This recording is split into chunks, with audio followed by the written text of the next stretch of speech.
fait ce qu'il veut chez lui, ce qui donne tel service. Et j'ai alerté quelques responsables des associations musulmanes, ça a été lettre morte.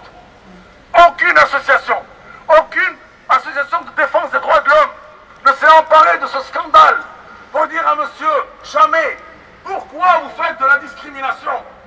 Pourquoi vous interdisez aux femmes qui portent un voile de travailler chez elles alors qu'il n'y a aucune loi qui vous le permet? Eh bien, ils ont fait un ballon d'essai, ils ont fait un test, et le test a marché. Et comme les musulmans continuent à dormir, eh bien, prenez encore un coup de pied dans la figure, on va vous l'officialiser la loi. Voilà ce qui se passe. Ça, il faut le savoir.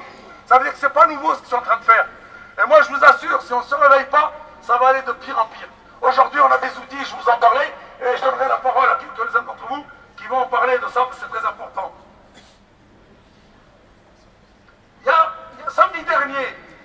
Samedi dernier à Lyon, il y a eu une grosse manifestation contre l'extrême droite, contre les nations, les identitaires, qui sont venus ici pour faire valoir, soi-disant, leur avis contre la guerre en Afghanistan, mais en fait, ils sont venus ici pour montrer leur force sur le plan politique et médiatique, comme ils ont voulu le faire à Clermont-Ferrand, lorsqu'on a manifesté samedi dernier contre la mort du jeune Wissam, le jeune Marocain qui a été tué par la police dans le quartier.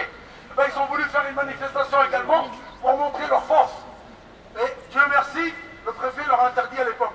Mais revenons à nos moutons à Lyon.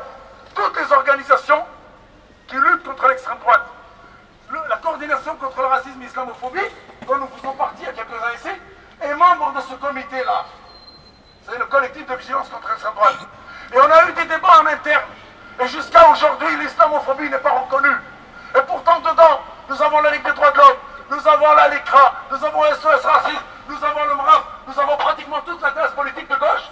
Et l'islamophobie n'est toujours pas reconnue. Et vous pouvez regarder sur le site internet, on parle de xénophobie, de racisme, mais pas d'islamophobie. Pourquoi? Parce que les musulmans, c'est des pestiférés. Et que ceux qui diabolisent les musulmans, ceux qui haïssent les musulmans, ceux qui détestent les musulmans, ils sont courtisés par l'ensemble de la classe politique. Ils sont courtisés aussi par la gauche.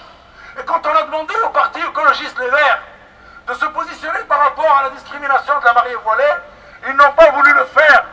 Ils ont préféré draguer les voix des racistes et des islamophobes qui est dans leur rang, au lieu de prendre une position courageuse. Par contre, rappelez-vous des Verts. Vous vous rappelez Noël Mamère à Bègle, quand il s'est agi de marier les homosexuels, il n'a pas attendu la loi, lui. Il les a mariés au détriment de la loi. La loi n'autorise pas les mariages homosexuels. Lui, il les a mariés. Ça veut dire que quand ils veulent avoir le courage politique, eh bien, ils font les choses.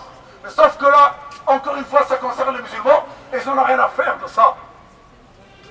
Un petit mot également au sujet de la communauté, entre guillemets. Pour moi, c'est pas une communauté, je suis contre le communautarisme. Moi, pour moi, il y a des citoyens français de confession musulmane. Mais beaucoup nous parlent de la communauté. Oui, mon frère, ma soeur, la communauté est un même corps. Lorsqu'une partie est atteinte de mal, c'est tout le corps qui est subi de douleur et de fièvre, etc. Oui, à d'autres. Ce hadith là du prophète sallallahu alayhi wa sallam. Eh bien, il faut le raconter à d'autres. Parce qu'aujourd'hui, quand nos sœurs sont blessées, quand nos sœurs sont criminalisées, quand nos sœurs sont rejetées, on a l'impression que c'est même pas l'ongle ou le cheveu de la communauté qui est touché. Donc arrêtez, s'il vous plaît, de nous bassiner avec des hadiths que vous ne voulez même pas respecter. La preuve, comme je vous ai dit, au lieu que nous soyons des milliers, mais qu'Allah nous prête vie, Inch'Allah, on verra dans les mois qui viennent, si le PS continue et la classe politique continue à nous diaboliser, comment on peut arriver à mobiliser la communauté sur des manifestations, sur des mobilisations plus importantes et plus grandes. Également, autre chose que je voulais vous dire, mais qui rentre dans le même cadre. Le 28 janvier, place de la République, à côté de Printemps, là, vous savez, au bout de la rue de la République, il y a un rassemblement qui va se faire pour soutenir le peuple palestinien, pour dénoncer les massacres de Gaza. Je fais exprès de vous en parler, pourquoi? Parce que l'année dernière, nous avons voulu faire la conférence à Lyon, et le maire de Lyon socialiste, M. Gérard Collomb, nous a interdit d'utiliser la salle Jean-Mont que nous avions louée, et le jour même, il nous l'a interdit le matin même. Pourquoi? Parce qu'une poignée de sionistes, une poignée d'amis de Collomb, la LECRA en l'occurrence, et elle s'en est vantée dans son bulletin, a fait pression pour que M. Collomb nous interdise la salle. Et tout ça pourquoi? Parce qu'on avait eu le malheur, on avait eu la mauvaise idée de proposer une intervention au téléphone d'un représentant du Hamas qui est en Palestine, qui a été élu légitimement, démocratiquement, on nous interdit la salle. Donc nous, on n'a pas mendié, on n'est pas allé demander une deuxième salle cette année, on va le faire sur la voie publique.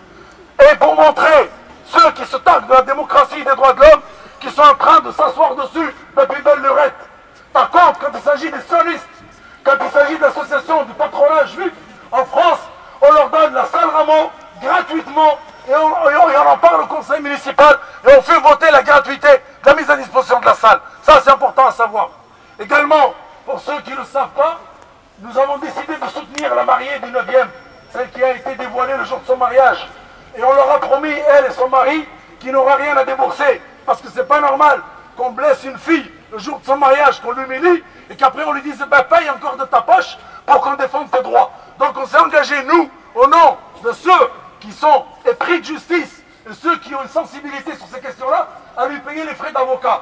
Donc n'hésitez pas à participer, à faire participer vos proches, vos associations, pour le financement des procédures qui vont être longues et coûteuses.